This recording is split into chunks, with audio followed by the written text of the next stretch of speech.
baik bagi rakyat kita. Bantuan logistik Pangkostrat disalurkan melalui Panglima Divisi 3 Kostrat.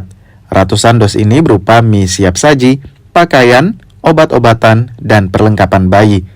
Penyaluran bantuan dilakukan menggunakan jalur darat dan menyasar ke lokasi terpencil dengan menggunakan kendaraan khusus. Bantuan yang disalurkan berasal dari Pangkostrat dan sejumlah donatur.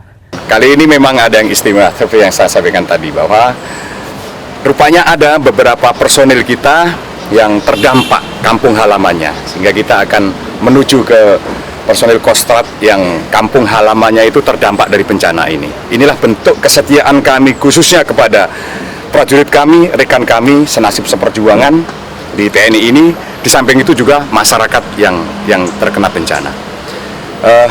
Bantuan ini hanya diantaranya berupa sembako, kemudian beberapa bahan kesehatan untuk anak-anak dan sebagainya, ada susu dan sebagainya seperti itu.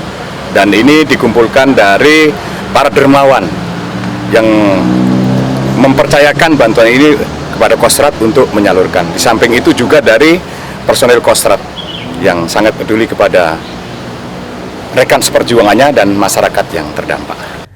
Selain mengirimkan bantuan logistik bagi korban yang terdampak bencana di Kabupaten Luwu, Panglima Divisi 3 Kostrat juga mengirimkan pasukan ke lokasi bencana. Rama Pratama, Kompas TV.